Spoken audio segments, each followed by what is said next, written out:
This week's 1044 is brought to you by Chevron Delo 600 ADF Ultra Low Ash Diesel Engine Oil. It's time to kick some ash. Trucking's largest segment is its biggest hurdle for electrification.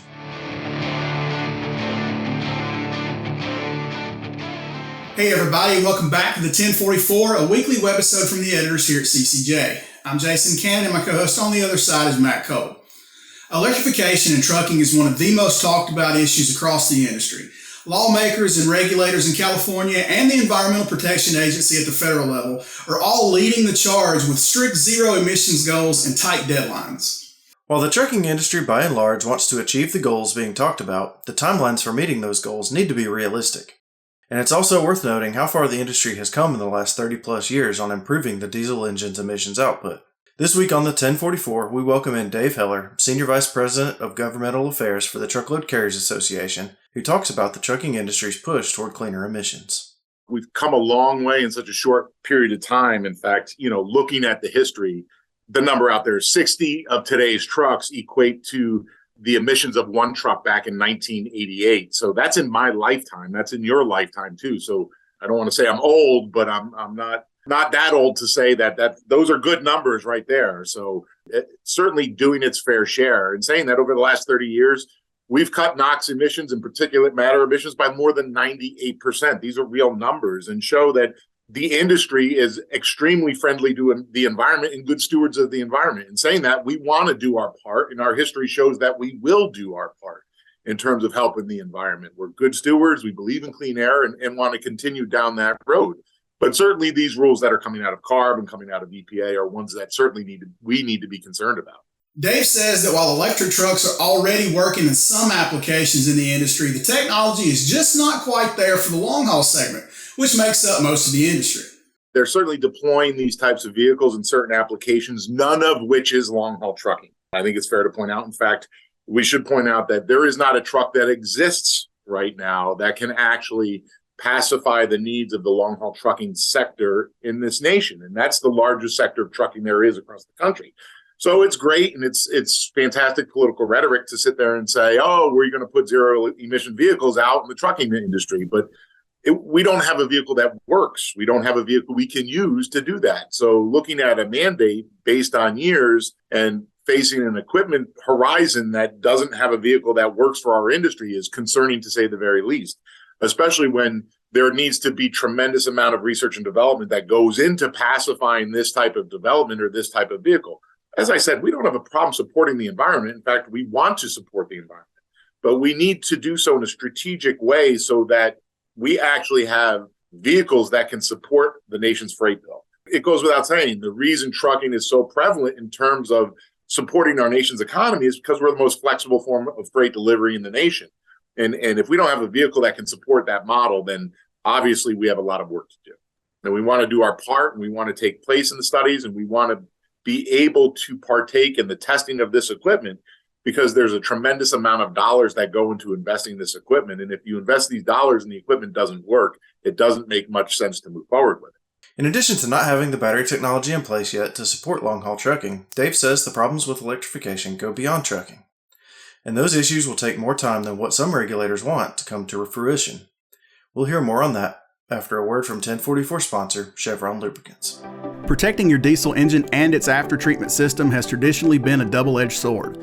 The same engine oil that is so essential to protecting your engine's internal parts is also responsible for 90% of the ash that is clogging up your DPF and upping your fuel and maintenance costs. Outdated industry thinking still sees a trade-off between engine and emission system protection, and Chevron was tired of it. So they spent a decade of R&D developing a no-compromise formulation. Chevron Lubricants developed a new ultra-low ash diesel engine oil that is specifically designed to combat DPF ash clogging.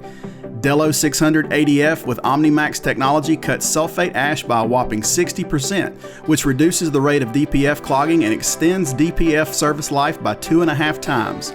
And just think what you can do with all the MPGs you're going to add from cutting your number of regens. But Delo 600 ADF isn't just about aftertreatment. It provides complete protection, extending drain intervals by preventing oil breakdown. Before, you had to choose between protecting your engine or your aftertreatment system, and now you don't. 600 ADF from Delo with OmniMax technology, it's time to kick some ash. Well, how much time are we talking? right? I mean, that becomes the biggest question. If you're talking 5 years, no. I mean, and it's not just trucking that has the problem per se, it's the power grid. You're looking at electric output to support an industry that just isn't there. We need tremendous updates in the power grid to support this industry in a changeover. I mean, if we could snap our fingers overnight and all of a sudden you have an electric truck that's available to support the long haul trucking industry, and it basically switched every diesel power engine to electric power engine, what would lag far behind would be the power grid and the ability to charge these vehicles. And we just don't have enough power or generate enough power across the country with its power grid to support the industry. It's not there. It's not feasible. So there are tremendous amounts of changes that need to go into the power grid, the development of charging stations, to say nothing of the effect of, or the fact that we have to develop equipment that will sustain 600 miles in a charge or 700 miles in a charge, what the industry is using to deliver freight. We're not there yet. I don't know what that time frame looks like. I do know our industry is more than willing to partake in testing of such equipment and the development of such equipment. Like I said, we need to be partners in this, and we need to be strategic and sensible thinkers in the development of this equipment, to say nothing of the power grid, to get these things developed so that we can move the ball on zero emission vehicles. There's no doubt about it. That's the way we're going. And no doubt about that. Our industry wants to be good stewards of the environment. We don't want to pollute the environment. Our history shows that we won't pollute the environment. We just want to make sure that we have the right equipment to support freight delivery in this nation. Now, not only is range an issue for long-haul trucking, so is the weight of the batteries. If you look at the Ship It bill that just came out, there was an exemption out there for battery weight, for extra size included in that thing. And then the question becomes, without an exemption or without a reduction in the weight of the battery, that's going to creep into freight that goes in the trailer. At this point in time, we're 80,000 pounds. There's no way around that. That's the way you look at it. That's your standard 53-foot trailer weighed out at 80,000 pounds. We're not advocating for additional weight, nor should we be advocating for additional weight. At this point in time, you have to look at, where does that subtract? And the mathematician is going to tell you, okay, if the battery weighs 10,000 pounds, you're losing 10,000 pounds of freight, which then would essentially put more trucks on the road. There's a whole mathematical equation that you have to look at when it comes to that. And again, this is today's battery. What does tomorrow's battery look like?